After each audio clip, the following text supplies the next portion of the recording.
Hello everyone, welcome back to my channel computer tips and programming. तो आज की video में हम बात करने वाले हैं एक ऐसे टॉपिक के बारे में जो काफ़ी इंपॉर्टेंट है आपके एग्ज़ाम पर्पस से, आपके इंटरव्यू पर्पस से, और आप डेवलपर जब बनते हो तो वहाँ भी आपको ये काफ़ी हेल्पफुल रहता है आपके लिए। तो चलिए इसके बारे में बात करते हैं। उसके पहले मैं कहना चाहूँगा कि इस पर हमने जावा की सीरीज में काफ़ी सारे टॉपिक्स कवर किए हैं, लाइक पैकेजेस क्या होते हैं, अरे लिस्ट क्या होता है, अरे क्या होता है। तो अगर आपने वो सब टॉपिक नहीं देखा है तो प्लीज़ जा करके वॉच कीजिए, जो आपको इंटरव्यू क्रैक करने में काफ़ी हेल्पफुल होगा। और आप जब लाइव टास्क परफॉर्म भी करोगे तो वहाँ भी आपको काफ़ी हेल्पफुल होगा वो सब टॉपिक। तो चलिए आज का वीडियो शुरू करते हैं। तो hello everyone, my name is Avinash Kumar और आज का टॉपिक है हमारा पॉलीमॉर्फिज्म। तो पॉलीमॉर्फिज्म क्या होता है, इसके एग्जांपल्स हम देखेंगे, ये किस तरह से फ़ायदेमंद होता है एक डेवलपर के लिए, ये सारे पॉइंट्स हम कवर करने वाले हैं। और ये किस तरह से आपको चीज़ों को हम इस तरह से रिलेट करके समझेंगे कि आपको लगा कि हाँ, ये डेवलपर को जानना ज़रूरी होता ही है। क्योंकि क्या होता है ना, पॉलीमॉर्फिज्म एक ऐसा टॉपिक है कि लोग इसको डीप समझने के चक्कर में क्या करते हैं कि भूल जाते हैं कि वो जानना क्या चाहते थे। अक्सर होता है, या फिर आज देखें फिर 2 महीने 3 महीने फिर से उनको देखना पड़ता है बार बार कि पॉलीमॉर्फिज्म है क्या। तो ये काफ़ी मतलब कि पेचीदा हो जाता है लोगों के लिए जब इसमें डीप जाते हैं। तो ये डीप जाने का कोई ज़रूरत नहीं, इसमें हम शॉर्ट में हम लोग बात करेंगे और एग्जांपल्स भी देखेंगे। और जितना आपको जानना चाहिए एग्ज़ाम पर्पस हो या इंटरव्यू पर्पस हो या फिर वर्किंग पर्पस हो, स्टार्टिंग एज ए फ्रेशर, तो उतना हम इसमें बात कर लेंगे और समझ लेंगे कि क्या होता है। तो चलिए शुरू करते हैं। हम पीपीटी के थ्रू पहले समझेंगे इसमें कि क्या क्या बेसिक्स पॉइंट्स है इसके। तो चलिए शुरू करते हैं। और इसमें सबसे पहले आता है आपका पॉलीमॉर्फिज्म में कि polymorphism in Java is a concept by which we can perform a single action in different way. इसके कहने का क्या मतलब है कि ये single action in different way. तो कहने का मतलब कि अगर आप कोई एक मेथड बनाते हो, ठीक है, अगर मेथड या कोई एक क्लास है, उसमें कुछ प्रॉपर्टी पास करते हो, तो उससे आप मल्टीपल टाइम यूज़ कर सकते हो। तो अगर हम एक चीज़ को अगर मल्टीपल टाइम यूज़ कर पाएँ तो इसका फ़ायदा क्या होगा कि हमारा लाइन ऑफ कोड क्या होगा, डिक्रीज़ हो जाएगा। जैसे कि मान लो कि अगर कोई डिवाइस है, अगर वो डिवाइस सबको रेगुलर ज़रूरत नहीं पड़ रही, या फिर अगर हम उस डिवाइस को सबको एक एक करके सबको बांट दें, तो क्या होगा, नंबर ऑफ़ डिवाइस बढ़ जाएंगी। अगर हम उसी डिवाइस को सबके लिए इस तरह से प्रोवाइड कर दें कि जो जब चाहे उसको यूज़ कर सके और वो सबको यूज़ करने में आसान हो, तो क्या होगा कि एक ही डिवाइस रहेगा और मल्टीपल टास्क परफॉर्म करेगा। तो इससे क्या होगा कि हमारा डिवाइस भी कम रहेगा और क्या होगा, आपको कॉस्टली नहीं पड़ेगा। तो अगर उसी तरह यहाँ पर रिलेट करके आप देखोगे कि अगर आपका लाइन ऑफ कोड कम हो जाता है तो क्या होता है कि प्रोग्राम एग्जीक्यूशन फास्ट होता है, प्रोजेक्ट एग्जीक्यूशन फास्ट हुआ, प्रोजेक्ट आपको रिस्पॉन्स जो देगा वो फास्ट देगा अगर आपका लाइन ऑफ कोड कम रहता है तो ये पॉलीमॉर्फिज्म में हमारा फ़ायदा आता है कि अगर हमें कोई क्लास या एक मेथड बनाते हैं, उसमें कुछ प्रॉपर्टी पास करते हैं और उस प्रॉपर्टी को एज़ पर रिक्वायरमेंट हम मल्टीपल टाइम यूज़ कर पाते हैं, तो वहाँ पर हमारा क्या हो जाता है, लाइन ऑफ कोड कम हो जाता है। अगर लाइन ऑफ कोड कम हुआ तो ऑब्वियसली हमारा प्रोग्राम बेहतर होगा। और इसका एक और फ़ायदा क्या है, अगर जनरल तरीके से एक और समझा जाए तो, कि आपका कोड सिर्फ आप ही नहीं देखने वाले हो, आपके बाद कोई और आएगा, वो आपके प्रोजेक्ट को हैंडल करेगा। तो क्या होगा कि उसको भी समझने में आसानी होगी। नहीं तो आप मल्टीपल टाइम्स और कोड लेंथ बढ़ जाता है, क्या होता है, बहुत डिफ़िकल्ट होता है। हम लोग ये फेस किए हैं, अगर कोड लेंथ बढ़ जाता है, कोड लेंथ बढ़ जाता है तो क्या होता है, डिफ़िकल्ट होता है प्रोजेक्ट को अंडरस्टैंड करने में। ये आप ही हो, आप कोई प्रोजेक्ट आज किए, ठीक है, तो आज प्रोजेक्ट बन गया, तो इसका मतलब ये नहीं कि आज प्रोजेक्ट बन गया तो वो ख़त्म हो गया। 3-4 महीने बाद कोई न्यू अपडेट आएगा तो फिर से आपको उस प्रोजेक्ट को ओपन करना होगा, फिर से आप ही को देखना होगा उस प्रोजेक्ट को कि क्या मैंने किया था और क्या न्यू अपडेट है कि मैं कर सकूँ। तो क्या होगा कि अगर आपका कोड लेंथ कम रहेगा तो फिर से दोबारा आपको समझने में आसानी होगी, क्योंकि ऐसा नहीं होता कि अगर आप प्रोजेक्ट कर दिए तो आपको लाइफ टाइम वो याद रहने वाला है। अगर आपका जितना शॉर्ट में जितना ऑप्टिमाइज कोड होगा तो वो आपको अंडरस्टैंड अच्छे से होगा। आप अगर बाद में भी उसे देखते हो तो अच्छे से अंडरस्टैंड कर पाओगे। तो ये होता है फ़ायदा पॉलीमॉर्फिज्म का। तो और भी इसमें देखेंगे, एग्जाम्पल के थ्रू हम समझेंगे इसे। ये मेरा बताने का पर्सपेक्टिव ये था कि आप समझ पाओ कि डेवलपमेंट में होता क्या एग्जैक्टली, डेवलपमेंट कैसे करते हैं। क्योंकि ये बहुत ज़रूरी होता है कि आप सटीक तरीके से करो ताकि आप उसे दोबारा रिकवर कर पाओ जब भी आप स्टार्ट करो, तो आपको टाइम टेकन ज़्यादा नहीं लगे। तो चलिए सेकंड टॉपिक समझते हैं। ये क्या करें कि polymorphism is derive from two Greek words, poly and the morphs. The word poly means many and the morphs means form. तो अगर मैं आपको याद दिलाऊँ बचपन की बात है, तो बचपन में आप पॉलीथीन पढ़े थे और पॉलीथीन आप देखते भी। तो पॉलीथीन होता क्या है, पॉली मीन्स मेनी और इथीन एक केमिकल नेम है, जो दोनों मिल करके क्या होता है, बहुत सारे इथीन मिलकर पॉलीथीन बन जाते हैं। तो यहाँ पर है कि यहाँ भी पॉलीमॉर्फिज्म मीन्स, पॉली मीन्स क्या हुआ, मेनी हुआ, अब मॉर्फ्स मीन्स क्या हुआ, फॉर्म हुआ। तो जब किसी चीज़ का मेनी फॉर्म हो, मतलब कि एक आप मेथड डिफाइन किए और उसका मतलब मेनी फॉर्म हो जाता है, मतलब जैसे प्रॉपर्टी हम पास करेंगे वैसे उसका फॉर्म चेंज हो जाता है, तो उसका मेनी फॉर्म हो गया। तो वही हो गया पॉलीमॉर्फिज्म। या फिर आप कोई एक बनाते हो मेथड और उसका मल्टीपल टाइम यूज़ कर पाते हो अलग अलग कैरेक्टर के साथ, तो वहाँ भी आपका क्या हो गया, पॉलीमॉर्फिज्म हो गया ये। क्योंकि एक ही प्रॉपर्टी डिफरेंट कैरेक्टर के साथ जा रहा है तो उसका मिनी फॉर्म भी हो गया एज पर कैरेक्टर। ओके, तो ये हमारा टॉपिक अंडरस्टैंडिंग पर्पस के लिए बहुत ज़रूरी है कि इस तरह से चीज़ों को क्लियर करो, क्योंकि प्रोग्रामिंग कोई अलग का चीज़ नहीं है। प्रोग्रामिंग हम जो डेली लाइफ में चीज़ों को देखते हैं उससे क्या करते हैं कि हम मशीन कोड में डाल करके उसे और इजी बनाते हैं ताकि वो हमें फास्ट रिस्पॉन्स दे। जैसे कैलकुलेटर का आप एग्जांपल ले लो, कैलकुलेटर में आप क्या करते हो, कोडिंग्स कर देते हो, तो क्या हुआ कि कैलकुलेशन वो आपको फास्ट देता है। आप जो धीरे धीरे एडिंग करोगे, सब्ट्रैक्शन करोगे, जो भी, तो कुछ एक्सेप्शन है जो बहुत फास्ट करते हैं, लेकिन जनरली देखा जाए तो सब लोग नॉर्मली करते हैं। तो कैलकुलेटर उस कंपेयर में क्या होता है, फास्ट रिस्पॉन्स देता है। तो वहीं हमारा मशीन भी है, देखा जाए कोडिंग भी है। तो हम क्या करते हैं इसमें भी कि हम अपने कोड को देते हैं मशीन को और वो हमें रिस्पॉन्स फास्ट देता है। ठीक है, अब नेक्स्ट हमारा है इसमें, नेक्स्ट क्या है आप देखो तो स्ट्रक्चर ऑफ पॉलीमॉर्फिज्म। ये बहुत समझना जरूरी है क्योंकि इसमें 2-3 पॉइंट्स हैं जो काफ़ी कंफ्यूज करती है। और ये जो आपको स्ट्रक्चर दिख रहा है मैं आपको बताऊंगा, इसको आसानी तरीके से बताऊंगा ताकि आप इसे एग्ज़ाम में भी लिख पाओ और अगर आपसे इंटरव्यूअर पूछता है तो उसे भी आप हैंडल कर पाओ। तो इसको समझते हैं पहले। तो पॉलीमॉर्फिज्म 2 टाइप का हो गया, एक ओवरलोडिंग और ओवरराइडिंग। तो ओवरलोडिंग में क्या होता है और ओवरराइडिंग में क्या होता है, तो ओवरलोडिंग आपका कंपाइल टाइम होता है और ओवरराइडिंग आपका रन टाइम होता है। तो जब भी ओवरराइडिंग कब होता है या फिर और ओवरलोडिंग कब होता है वो समझते हैं। उसके पहले एक और बताना चाहूँगा कि कंपाइल टाइम रन टाइम में क्या है कि रन टाइम आपका कंपाइल टाइम के बाद ही होता है। पहले कंपाइल टाइम होता है उसके बाद रन टाइम होता है। तो ये आप अपने दिमाग में रखना और काफ़ी ज़रूरी है। अब समझते हैं कि ओवरलोडिंग में होगा क्या कि overloading method where more than one method share the same name with the different parameter. तो इसके कहने का क्या मतलब है कि अगर मान लो कि आप मेथड्स बना रहे हो, आपको पता है कि मेथड्स क्या होता है, फंक्शन जो है उसमें क्या करते हैं, प्रॉपर्टी पास करते हैं और जो प्रॉपर्टी पास करते हैं उसके बेसिस पर वो वर्क करता है। तो मान ये क्या कहना चाहते हैं कि यहाँ पर हम सेम मेथड बनाते हैं, सेम ही नेम का मेथड। मान लो कि एक ही मेथड मैंने बनाया और उसमें डिफरेंट डिफरेंट प्रॉपर्टी पास कर दिया। लाइक इसको हम देखेंगे, लाइक इंटीजर पास कर दिया, डबल पास कर दिया और मेथड हमारे में एक ही है। ओके, लाइक न्यूमेरिक मेरा मेथड है और उसमें मैंने इंटीजर पास कर दिया, डिजिट पास कर दिया, इंटीजर पास कर दिया और उसमें फ्लोट पास कर दिया, डबल पास कर दिया। तो ये क्या हुआ कि एक ही मेथड में डिफरेंट प्रॉपर्टी, तो क्या हुआ उसका बिहेव भी चेंज हो जाएगा। तो इस तरह से होता है क्या, ओवरलोडिंग में। तो जब भी आपका same method with different property है तो अब आप समझ लेना कि ये ओवरलोडिंग है और इसमें कंपाइल टाइम होने वाला है। आप चीज़ों को अगर रिलेट कर पाओगे ना तो बहुत आसानी होगा उसे टैकल करने में, उसे समझने में। अब ओवरराइडिंग में क्या होता है कि overriding method of the super class by method of child class which is done by the JVM, Java virtual machine. अब इसमें क्या होता है ओवरराइडिंग में, अब ओवरराइडिंग में कह रहा है ये कि super class by the method of the child class. Okay, तो super class by method of child class, इसको और आसानी से समझते हैं कि क्या होता है इसमें कि पेरेंट से चाइल्ड में जो प्रॉपर्टी जाती है वो होता है यहाँ ओवरराइडिंग में भी। यहाँ पेरेंट्स क्लास से चाइल्ड क्लास में प्रॉपर्टी को पास करते हैं। इसमें भी काफ़ी सारे चैन हैं अलग अलग, तो ज़्यादा डीप हो जाएगा और उतना जानने का भी फिलहाल ज़रूरत नहीं है। लेकिन अगर आप समझो तो इसमें क्या होता है, एक में चैनिंग सीक्वेंस चलता है।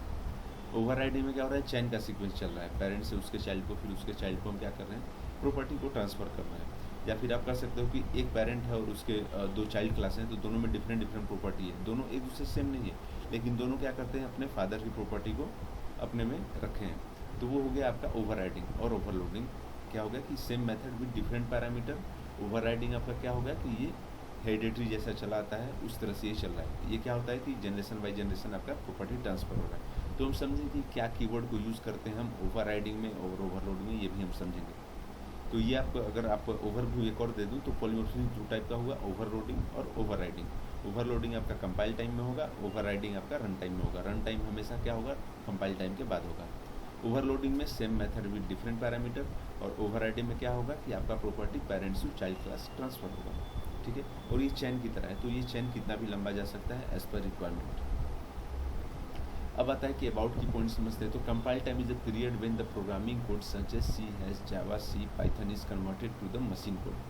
तो क्या होता है बेसिकली कंपाइल टाइम में कि हम जो भी कोड लिखते हैं जावा सी में, पाइथन में, तो क्या करता है वो मशीन कोड में उसको कन्वर्ट करता है। मशीन कोड जैसे बोल तो बाइनरी कोड। ओके, क्योंकि आपका जो होता है ना कि बाइनरी कोड में ही सब वर्क करता है, बाइनरी कोड में कन्वर्ट होता है, फिर उसके बाद आपका परफॉर्म करता है। और रन टाइम क्या होता है, run time is a period of time when the programmer is running the generally occurs after the compile time. Okay, तो ये क्या होता है, ये पीरियड ऑफ टाइम होता है जहाँ पर रन टाइम आपका होता है और ये हमेशा ऑकर कब होता है, कंपाइल टाइम के बाद ही। तो ये था हमारा इसके PPT के थ्रू अंडरस्टैंडिंग। अब हम इसको समझेंगे कि प्रोग्रामिंग के थ्रू कि इसमें कैसे परफॉर्म किया जाता है। तो सबसे पहले हम देखते हैं एग्जांपल यहाँ पर। तो सबसे पहले आपका आता है कंपाइल टाइम। ओके, तो कंपाइल टाइम और यहाँ पर रन टाइम है। तो कंपाइल टाइम का पहले एग्जांपल देख लेते हैं, कंपाइल टाइम में हो क्या रहा है। तो जैसा कि मैंने बताया था कि same method with different parameter. तो यहाँ पर आप देख पा रहे हो एक शो मेथड है, यहाँ पर भी एक शो मेथड है और यहाँ भी एक शो मेथड है। तो देखो अगर आपको सेम मेथड मिल रहा है तो ये क्या हो गया, ये आपका हो गया कंपाइल टाइम। अब इसमें पैरामीटर कैसे डिफरेंट है वो देखो, यहाँ पर इंटीजर num1 डाला, तो एक यहाँ पर पैरामीटर पास किया, यहाँ पर दो पैरामीटर पास किए मैंने, इंट num1 और इंट num2। तो देख पा रहे हो यहाँ पर मेथड दोनों सेम है लेकिन उसमें क्या है, पैरामीटर अलग अलग है। और तीसरे में देखोगे तो डबल num1 है, तो ये तो पूरा डिफरेंट हो गया, ये इंट टाइप था और ये डबल टाइप था। तो देखोगे आप तीनों में डिफरेंट पैरामीटर है, या तो पैरामीटर ही डिफरेंट है या फिर नंबर ऑफ पैरामीटर्स डिफरेंट है। तो यहाँ पर देखो कि यहाँ पर एक पैरामीटर है, यहाँ पर दो पैरामीटर है, यहाँ पर टाइप ही अलग है, यहाँ पर इन टाइप है और यहाँ पर क्या है, डबल टाइप है। तो यहाँ पर आपको क्लियर हो गया कि क्या हो रहा है। अगर हमको ऐसा मिलता है कि same method with different parameter, इसका मतलब ये है कंपाइल टाइम।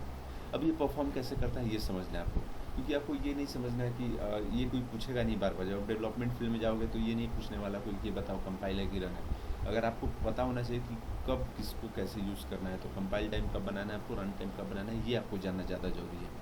तो किस तरह से हम यूज़ करेंगे कंपाइल टाइम को, किस तरह से हम यूज़ करेंगे रन टाइम को, इसके बारे में समझते हैं। ओके, तो आता है हमारा, इसके बाद देखिए तो इसको शुरुआत कैसे करेंगे इसका। तो सबसे पहले एक आप क्लास बना दो।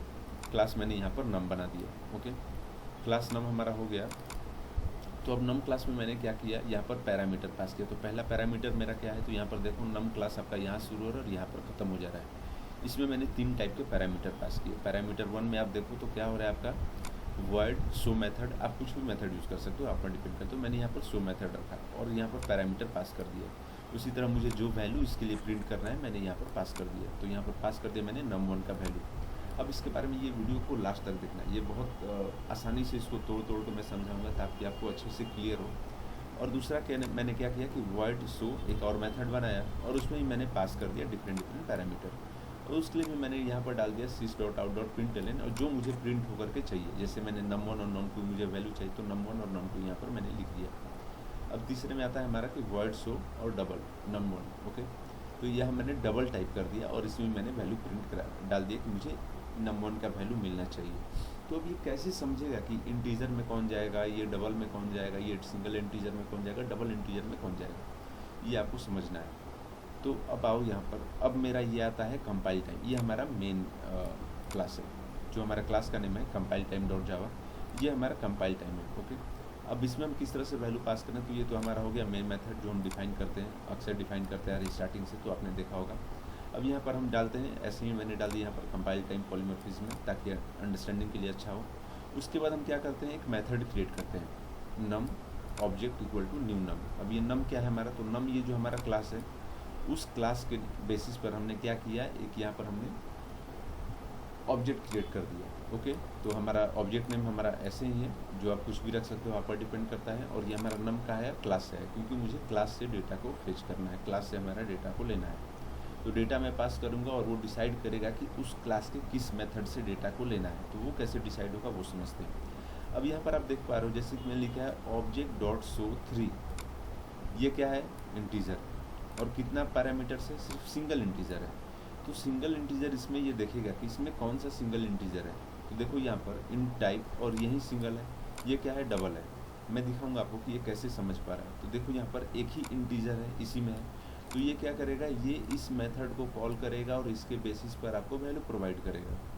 ठीक है, और यहाँ पर देखो आप मैंने पास किया है ऑब्जेक्ट डॉट शो, यहाँ पर 2 पास किया है। ठीक है, यहाँ पर आप सबसे पहले आपको रन करा के दिखा दूँ।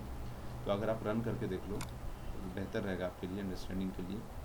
तो रन है जावा एप्लीकेशन। ओके, तो यहाँ पर आपको देखो पहला वैल्यू 3 मिला, जैसा कि मैंने यहाँ पर बोला था कि यहाँ पर मैंने कितना पास किया, 3 पास किया। और यहाँ पर आप देख पा रहे हो कि 3 पास किया, तो ये देखेगा इसमें कि कौन से मेथड में सिंगल पैरामीटर पास है, वो भी इंटीजर टाइप। तो इसमें इसको मिल गया कि हाँ भाई ये जो 3 है इसमें फिट बैठेगा। तो इसके बेसिस पर आपको क्या किया, num1 का यहाँ पर वैल्यू 3 दे दिया। अब उसके बाद हमने पास किया क्या कि 4 एंड 5 पास किया। तो 4 एंड 5 क्या हो गया, 2 पैरामीटर्स, वो भी इंटीजर टाइप। तो 2 पैरामीटर वो भी इंटीजर टाइप पास हुआ। तो वो देखेगा कि इसमें से कौन सा मेथड है जिसमें 2 पैरामीटर से वो भी इंटीजर टाइप है। तो ये आपका जो सेकंड मेथड है, सेकंड पैरामीटर ये है। तो num1 और num2, तो यहाँ पर आपको num1 4 वैल्यू और num2 यहाँ पर 5 वैल्यू आपको मिल चुका है। यहाँ पर अगर आपको समझ में आए तो बहुत अच्छी बात है, नहीं आए तो आप कमेंट करके बताना, मैं आपको इसको फिर से समझा दूँगा। तो यहाँ पर देखो num1 हमारा num1 4 चला गया num1 में, और num2 हमारा चला गया ये 5 में। अब इस तरह से क्या हो गया, पहला इसे काउंट किया ये फर्स्ट प्लेस और ये सेकंड प्लेस पर गया, तो इसलिए num1 में ये आपका 4 गया और num2 में आपका 5 गया। उसी तरह जब हम यहाँ पर पास कर रहे हैं थर्ड शो में, तो यहाँ पर देखा कि ऑब्जेक्ट डॉट शो, अब ऑब्जेक्ट डॉट शो हमने किया तो शो यहाँ पर आपको मेथड जो हमने यूज़ किया है सारे मेथड्स वो शो हमने पास कर दिया। अब ये तो यहाँ पर हमारा मल्टीपल मेथड है, तीन मेथड है, और ये देखेगा कि ये भाई हाँ ये तो डबल टाइप है, तो सर्च करके कौन सा इसमें डबल टाइप है, ये तो इन टाइप हो गया इसको भी रिजेक्ट, ये इन टाइप हो गया इसको भी रिजेक्ट, ये हमारा डबल टाइप, वो भी डबल टाइप में सिंगल पैरामीटर, तो ये इस मेथड को कॉल करेगा और आपको यहाँ पर प्रिंट करके देगा। यहाँ पर 4.5 और 3.6 आपको मिल गया। अगर मैं आपको एक और एग्जांपल दिखाऊंगा, आप लाइन पर बने रहो, देखते रहो वीडियो को, क्योंकि अभी आपका रन टाइम बाकी है। तो यहाँ पर मैं फिर से करता हूँ obj.show, ओके, और यहाँ पर 2 मैं पैरामीटर पास करूँगा, वो भी डबल टाइप, तो देखता हूँ कि क्या रिस्पॉन्स मिलता है। आप गेस करो कि क्या होगा, एरर जाएगा या आपको प्रॉपर रिस्पॉन्स मिलेगा, आप गेस करो और कमेंट में लिख करके बताओ। चलो अब करके इसको देखते हैं। तो देखो ये तो पहले ही प्रोसेस ही नहीं कर रहा है, क्योंकि इसे ये मिल ही नहीं रहा। अब ऑब्जेक्ट डॉट शो हमने किया तो ये देखो आपको क्या कह रहा है, ये कह रहा है कि the method show double in the type return is not applicable for the argument double double, क्योंकि यहाँ पर डबल डबल पैरामीटर वाला कोई मेथड है ही नहीं। यहाँ पर देखो जिस तरह से आपको ये मिल रहा है, अगर आप यहाँ पर कर्सर करोगे तो आपको यहाँ पर जो दिख रहा है डबल कॉमा डबल, ये आपको यहाँ पर ये सर्च ही नहीं कर पा रहा कि ऐसा कोई पैरामीटर नहीं है जिसमें आपको ऐसा मिले कि 2 पैरामीटर हो वो भी डबल टाइप, इसलिए आपको ये प्रोसेस ही नहीं करने दे रहा है। तो आप समझ पा रहे हो कि ये किस तरह से वर्क कर रहा है। आई होप आपको समझ में आ गया होगा। अब हम चलते हैं अपने रन टाइम पर कि रन टाइम में किस तरह से ये वर्क करता है, ठीक है। तो रन टाइम देखो, रन टाइम में हमने क्या किया, सेव किया, एक सेव क्लास बनाया, ये भी आपको दिखा दूँ पहले। देखो यहाँ पर एक सेव क्लास है, उसमें मैंने क्या किया, वॉइड ड्रॉ एक मेथड डाला, और वॉइड ड्रॉ मेथड में system dot out dot println और ड्राइंग मैंने डाल दिया। उसके बाद एक और हमने क्लास बनाया रेक्टेंगल और एक्सटेंड शेप्स किया। जैसा कि मैंने बताया था कि आपका रन टाइम में क्या होता है, ये कि पेरेंट टू चाइल्ड आपका क्या होता है कि प्रॉपर्टी ट्रांसफ़र होता है, ये जो हम प्रॉपर्टीज़ में पास करेंगे वो क्या होगा, ट्रांसफ़र होगा। तो ये मैंने रेक्टेंगल किया, और इससे प्रॉपर्टी को पास करने के लिए या फिर आपको अगर किसी क्लास से दूसरे क्लास का प्रॉपर्टी लेना है तो रन टाइम में किस तरह से होता है, तो आपको एक्सटेंड्स कीवर्ड को यूज़ करना होता है। तो जैसे ही मैं रेक्टेंगल के बाद एक्सटेंड्स कीवर्ड को यूज़ करूँगा और उस मेथड का नेम डालूंगा या फिर उस क्लास का नेम डालूंगा जिससे मुझे वैल्यूज़ को लेना है, तो इस तरह से मैंने सेव को डाला, तो ये क्या करेगा, सेव क्लास से इस वैल्यू को लेगा, ठीक है। रेक्टेंगल को अब सेव क्लास का जो भी पैरामीटर होगा उसको इसका वैल्यू मिल गया, उसको पैरामीटर का प्रॉपर्टी मिल गया। उसी तरह मैंने एक और क्लास बनाया सर्कल, ठीक है। अब सर्कल में भी क्या किया, मैंने एक्सटेंड कर दिया, सेव कर दिया। अगर मैं सर्कल में एक्सटेंड सेव की जगह ये मैं कर देता, आपको दिखाऊंगा, अगर मैं रेक्टेंगल करता तो रेक्टेंगल की प्रॉपर्टी इसमें आ जाती। तो इससे क्या होता, अगर रेक्टेंगल में करता तो रेक्टेंगल को क्या कर रहा है, शेप का भी प्रॉपर्टी मिल रहा है। तो अब सर्कल को कौन कौन सा प्रॉपर्टी मिलता है, एक तो इसका प्रॉपर्टी मिलता, एक रेक्टेंगल का भी मिलता और एक शेप का मिलता। क्यों, क्योंकि रेक्टेंगल के पास रेक्टेंगल और शेप दोनों का प्रॉपर्टी है। तो जब वो सर्कल में जाता है तो circle property plus rectangle and shape property दोनों मिलता है। लेकिन मैंने सर्कल को एक्सटेंड किया सिर्फ शेप में, तो सर्कल को कौन सा प्रॉपर्टी मिला, सिर्फ शेप का प्रॉपर्टी मिला, इसको रेक्टेंगल का प्रॉपर्टी नहीं मिला, क्योंकि हमने रेक्टेंगल को एक्सटेंड्स नहीं किया यहाँ पर। तो इस तरह से इसमें क्या होता है, parents to child class property pass होती है। अब हमारा आता है ये रन टाइम, ये हमारा मेन मेथड हो गया, ठीक है, मेन क्लास हो गया, सॉरी। तो मेन क्लास में हम किस तरह से वैल्यू को पास करेंगे और वैल्यू को प्रिंट कराएंगे वो देखते हैं। तो यहाँ पर मैंने एक ऑब्जेक्ट क्रिएट किया, subject shape S, okay, shape S मैंने एक ऑब्जेक्ट वैल्यू पास कर दिया, और इस यहाँ पर ये ऑब्जेक्ट को इस तरह से मैं दिखा रहा हूँ। अब यहाँ पर मैंने प्रिंट किया ये कि रन टाइम पॉलीमॉर्फिज्म एग्जांपल, ये समझने के पर्पज़ से। तो आप इस लाइन को यहाँ भी कर सकते हो ताकि आपको और अच्छे से क्लियर हो, ठीक है। अब यहाँ पर देखो, आप यहाँ पर मैंने शेप एस किया, एक ऑब्जेक्ट क्रिएट कर रहा हूँ जिसमें मैं क्या कर रहा हूँ, S equal to new rectangle. अब जब यहाँ मैं रेक्टेंगल लिखूँगा तो इसको क्या होगा कि रेक्टेंगल की प्रॉपर्टी मिलेगी, और रेक्टेंगल में प्लस में आपको शेप का भी प्रॉपर्टी मिलेगा, ठीक है। और एस डॉट ड्रॉ कर दिया, ये जो हमारा मेथड था ड्रॉ, यहाँ पर उस मेथड को हमने पास कर दिया। अब यहाँ पर S equal to new circle, okay, एक और यहाँ पर ऑब्जेक्ट क्रिएट हुआ S equal to new circle, और इसमें क्या किया मैंने एस डॉट ड्रॉ पास किया। तो एस डॉट ड्रॉ में अब सर्कल का प्रॉपर्टीज मिलेगा और इसे क्या शेप का प्रॉपर्टी मिलेगा। तो पॉलीमॉर्फिज्म आप समझ पाओ यहाँ पर। तो शेप क्या है, एक है फॉर्म शेप, अब उसके कितने सारे शेप, एक आपका एक क्लास हो गया, और उसके कितने सारे फॉर्म है, उसके रेक्टेंगल फॉर्म हो गए, सर्कल फॉर्म हो गए। जैसे हमने पॉलीमॉर्फिज्म बात किया था कि पॉली मीन्स मेनी और फॉर्म मीन्स शेप, या फिर फॉर्म्स मीन्स क्या बोलते हो, पॉलीमॉर्फिज्म, फिज्म मीन्स आप शेप भी कह सकते हो। तो इसको क्या हुआ कि डिफरेंट शेप्स, ये डिफरेंट प्रॉपर्टी मिल गई किसको, एक ही क्लास को। तो चलिए इसको रन करके समझते हैं और देखते हैं कि क्या आउटपुट में हमारा मिलता है। Run as Java application. और यहाँ पर आप देखो कि रन टाइम फॉर एग्जाम्पल में आपको ड्राइंग सर्कल और ड्राइंग आपको रेक्टेंगल का यहाँ पर आउटपुट मिल रहा है। तो देखो यहाँ पर हमने तो बस एस डॉट ड्रॉ किया था, और जो भी हमने यहाँ पर रेक्टेंगल में पास किया था वैल्यूज़, वो हमें क्या हुआ यहाँ पर प्रिंट होकर के मिल गया उसे। उसी तरह हमारे सर्कल में जो भी हमने वैल्यू पास किया था उसे क्या हुआ, एस डॉट ड्रॉ से उसको वहाँ पर वैल्यू भी मिल गया। तो आप फिर से एक बार देखो इसे। तो यहाँ पर क्या हुआ, ड्राइंग सर्कल, ये अपना ड्राइंग सर्कल यहाँ पर ये प्रिंट कर दिया। तो इस तरह से आपका ये पॉलीमॉर्फिज्म का टॉपिक ख़त्म होता है, और आई होप आपको अच्छे समझ में आया होगा। तो अगर आपको समझ में आया तो प्लीज़ कमेंट करके बताइए, मुझे भी अच्छा लगेगा। और फिर मिलते अगले वीडियो में। अगर आपको इशू आता है तो आप कमेंट करके बताइए, वो भी मैं आपको पर्सनल रिप्लाई दूंगा वहाँ पर। और आपके लिए अगर अलग से वीडियो जरूरत पड़े तो वो भी बना दूंगा। तो thanks for watching, see you again, bye bye.